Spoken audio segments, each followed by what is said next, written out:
नमस्कार, बिहार तक में आपका स्वागत है और मैं हूं सुजीत। वैसे तो बिहार में महागठबंधन की सरकार है, लेकिन बिहार सरकार का शिक्षा विभाग कहीं ना कहीं बीजेपी की मदद करने में लगा हुआ है।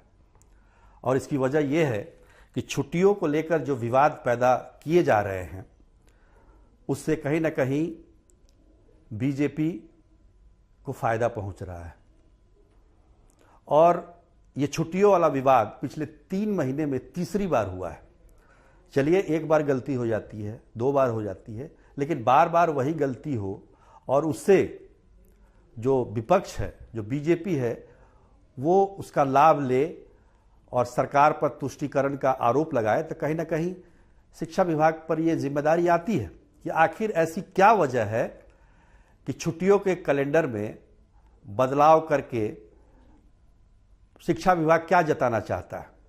ठीक है, आप शिक्षा के अधिकार अधिनियम के तहत 220 दिन तक पढ़ाई कराना चाहते हैं स्कूलों में, अच्छी बात है। और शिक्षा अधिनियम कोई आज लागू नहीं हुआ है, दशकों से लागू है, लेकिन शिक्षा विभाग की नींद अब खुली है। पिछले 3 महीनों से वो बार बार छुट्टियों में कटौती कर रही है। और बीजेपी का जो आरोप है कि हिंदुओं के पर्व त्योहारों की छुट्टी की कटौती की जा रही है। अब देखिए, छठ जैसा महत्वपूर्ण, हमने पिछली बार भी कहा था, उस बार भी 3 दिन की छुट्टी दी गई थी। 4 दिन का वो पर्व होता है और 3 दिन छुट्टी दी गई। उसी प्रकार से जो कई ऐसे पर्व त्योहार हैं, जैसे रक्षाबंधन की छुट्टी काट दी गई। इस पर काफी हंगामा हुआ था पिछले 3 महीना पहले। 3 महीने पहले जो लिस्ट जारी की गई थी शिक्षा विभाग के द्वारा छुट्टियों की, उसमें 11 छुट्टियों में कटौती की गई थी। लेकिन बाद में यह कहा गया कि मुख्यमंत्री के हस्तक्षेप के बाद वो आदेश को रद्द कर दिया गया है, लेकिन ऐसा कुछ भी नहीं हुआ है। आप देखिए, उसी प्रकार की जो छुट्टियों की जो सूची है वो फिर एक बार से जारी कर दी गई। अब 2 कैलेंडर जारी किए गए हैं, एक उर्दू स्कूलों के लिए, एक सामान्य स्कूलों के लिए। राज्य स्तर पर कभी भी ऐसा पहले कभी नहीं हुआ। राज्य स्तर पर, माध्यमिक स्तर पर छुट्टियां जारी की जाती रही हैं और एक ही छुट्टी जारी की जाती थी। और बाकी जो प्राथमिक स्कूलों की जो छुट्टियां थी, वो जिला के शिक्षा अधिकारी या जिला अधिकारी के नियंत्रण में रहता था कि वो उसमें किसी छुट्टी के बदले दूसरी छुट्टी दे सकते थे। लेकिन इस बार साफ प्रावधान कर दिया गया है कि आप छुट्टियों में कोई बदलाव नहीं कर सकते हैं। अब सुनिए जो शिक्षकों की व्यथा है। शिक्षकों का कहना है कुल 60 दिन की छुट्टी मिली है, जिसमें 30 दिन उनको यह कहा गया जो गर्मियों की छुट्टी है उसमें उनको स्कूल आना पड़ेगा, तो वो 30 दिन उनका चला गया।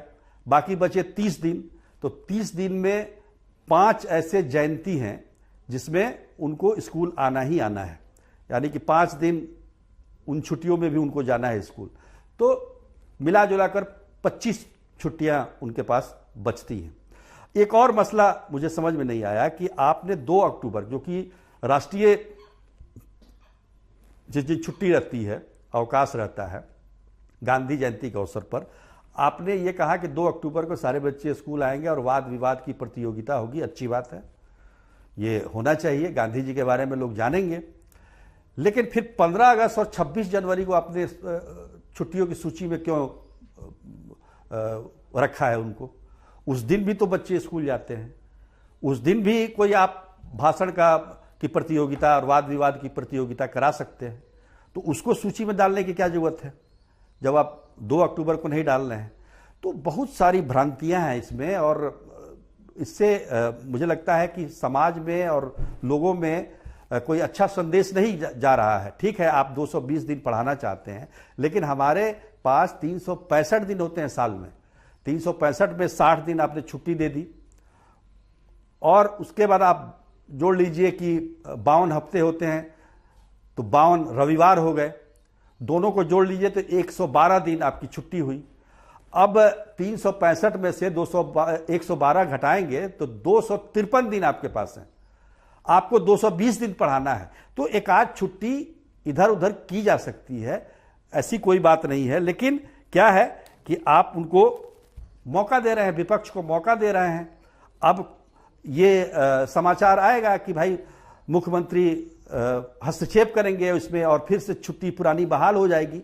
तो ये कहीं से समझ में नहीं आ रहा कि आखिर इसकी वजह क्या है, इसके पीछे की मंशा क्या है। आप ऐसी छुट्टियों का जो कैलेंडर है इस प्रकार से जारी क्यों करना चाहते हैं, तो ये समझ में आना चाहिए और सरकार को भी इस पर सजग रहने की जरूरत है। देखिए, चुनाव का समय है, अभी कुछ ही महीने बच गए हैं लोकसभा के चुनाव में, और इस प्रकार से तुष्टीकरण की राजनीति के जो आरोप लग रहे हैं सरकार पर, वो कहीं से भी उचित नहीं है। आप पर्व त्योहार पर, जो कि एक आस्था से जुड़ा हुआ मामला है, उस पर आप अगर प्रहार करते हैं तो कहीं ना कहीं इसका नुकसान आपको जरूर उठाना पड़ेगा और इस पर सरकार को सोच समझकर फैसला लेना चाहिए। आखिर इतने बड़े बड़े अफसर हैं सरकार में, वो क्या सोचकर इन्होंने ये कैलेंडर तय किया है? क्यों ऐसा इस तरह का कैलेंडर बनाया, जबकि पिछली बार इसी को लेकर विवाद हुआ। आपने पिछली बार जब रक्षाबंधन कम की थी तो उस समय भी बवाल हुआ था, फिर उसको आपको वापस लेना पड़ा था। लेकिन और हां, बीच में आप एक और विवाद हुआ था उसमें, जब आपने शिक्षकों की ट्रेनिंग नवरात्र के दौरान की थी, उसको भी वापस लेना पड़ा। तो बार बार चीजों को जारी करना और फिर इसको वापस करना, ये कहां तक उचित है? तो इस पर ध्यान देने की जरूरत है। पढ़ाइए आप बच्चों को, विवाद मत बढ़ाइए। बस इतना ही कहना है। आज के लिए इतना ही। तब तक के लिए नमस्कार।